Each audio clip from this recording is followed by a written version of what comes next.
Isto não é um poema, só desabafo que não pude não fazer e não pude fazer de outra forma que não fosse assim, fatiando as frases no espaço aqui. Hoje eu vi, aterrorizado, um artista assassinado.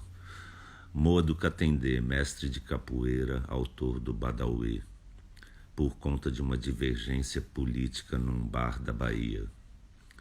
Depois corri o dedo sobre a tela e vi e ouvi arrepiado Luiz Melodia, também negro e compositor, também com o cabelo rastafari como a vítima do post anterior, cantando No Coração do Brasil e repetindo muitas vezes esse refrão: no coração do Brasil, no coração do Brasil, que tento sentir pulsar ainda entre a luz de Luiz e a treva desse buraco vazio que não pulsa mais no peito de Moa do Catendê.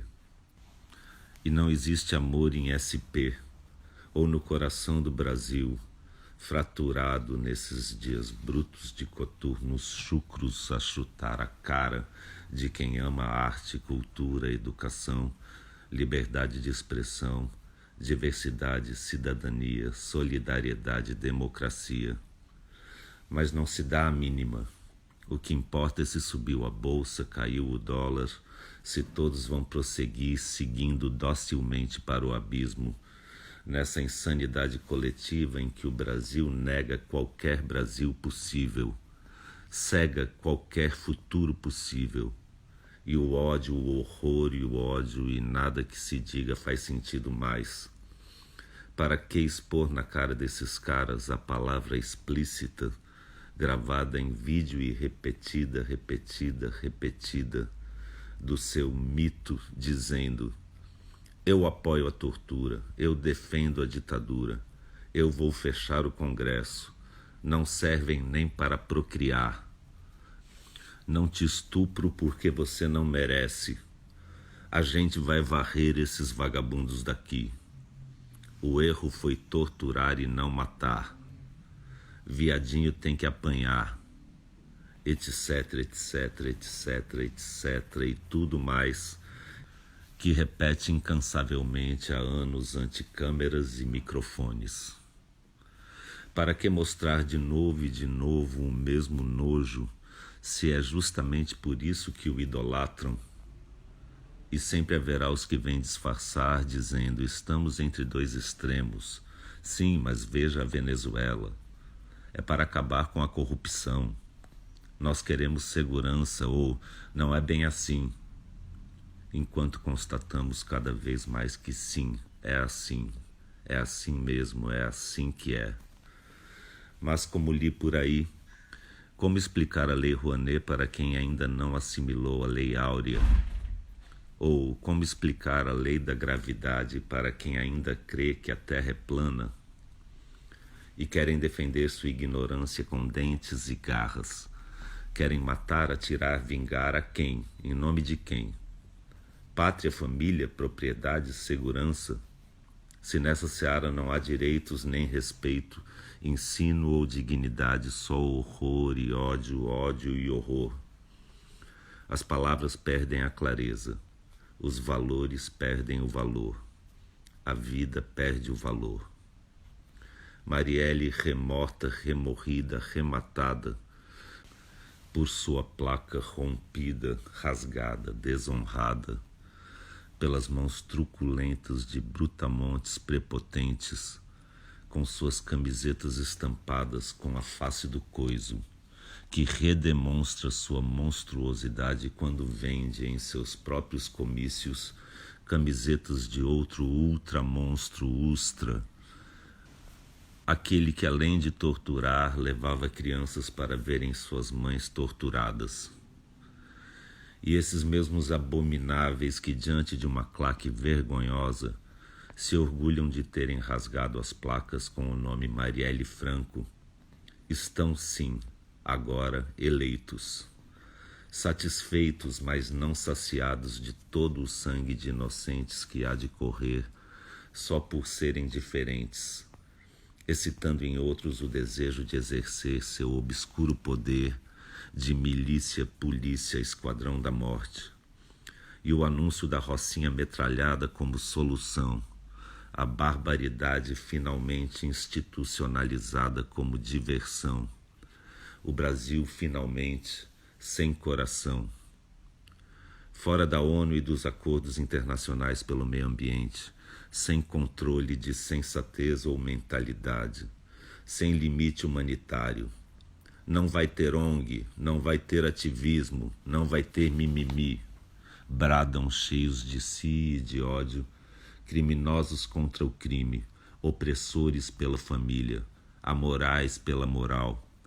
Apesar de todos os alertas da imprensa internacional, de esquerda, de centro, de direita, só não vê quem não quer a tragédia anunciada, divulgada não como boato, mas escancaradamente enquanto empoderados pelo discurso de ódio, de horror e ódio, seus eleitores já saem pelas ruas dando tiros e gritos, enxurradas de fakes, suásticas nazistas gravadas com canivete na pele da menina que usava ele não estampado na blusa.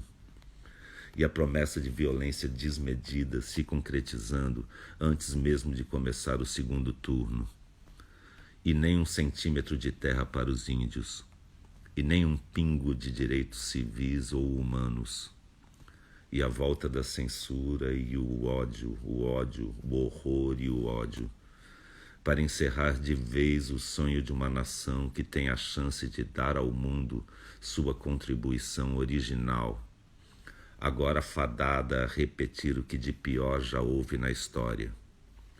Sem história agora, sem Museu Nacional, nem cultura, nem educação, abolir filosofia e arte. Em seu lugar, moral e cívica, escola militar, religião, geografia dos lucros e dividendos, massacre das minorias, horror e ódio e horror crescente, permanente enquanto dure.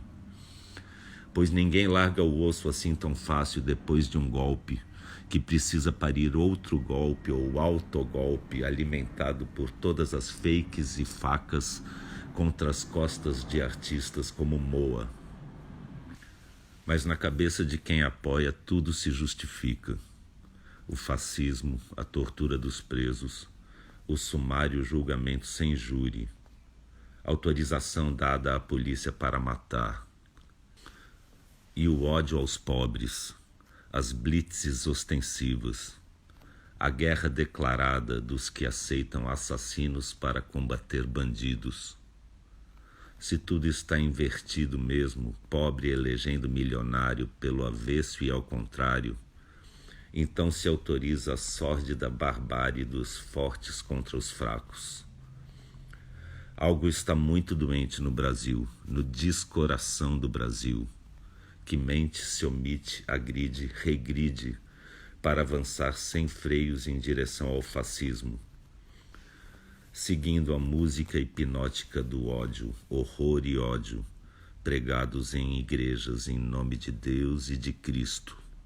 Só desamor em nome de Cristo, violência e brutalidade em nome de Cristo, armas e tortura e preconceito em nome de Cristo, de Deus e de Cristo.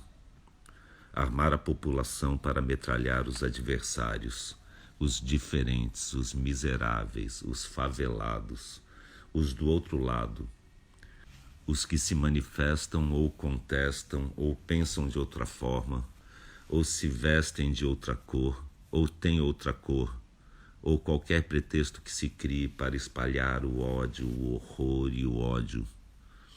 Do machismo ao estupro, da mentira ao linchamento, do homicídio ao genocídio. Tinha que ter matado pelo menos 30 mil. Já sem democracia, palavra vazia em boca de quem compactua, e não são poucos, pensando ser possível alguma forma de neutralidade nesse momento. Como Pilatos lavando as mãos, a chamada mídia tenta fazer média, ao dizer que os dois lados são igualmente extremistas e perigosos. Mas então onde estavam nos últimos 3 mandatos e meio, antes do pesadelo Temer? Estavam numa ditadura comunista e não sabiam? Na verdade, todos sabem muito bem que o extremismo vem de um só lado, que quer se eleger para acabar com eleições. E que o grande perigo é mesmo esse jogo de equivalências que, na verdade, serve ao monstro. Pois a omissão é missão impossível neste agora.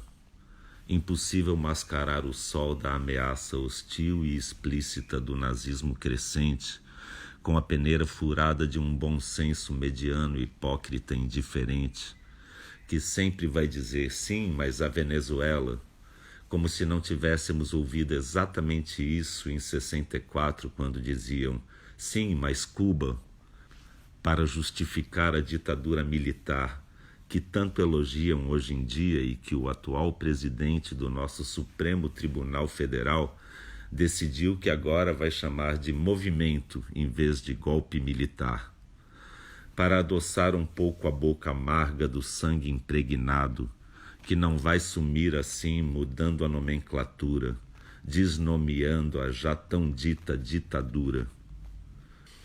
Mas esse desequilíbrio ético que diz preferir uma autocracia perfeita a uma defeituosa democracia, esse erro que nenhum arrependimento será capaz de reparar quando for tarde demais, ainda dá para evitar. Ainda é tarde de menos para conter o ódio, o horror e o ódio. Ainda dá.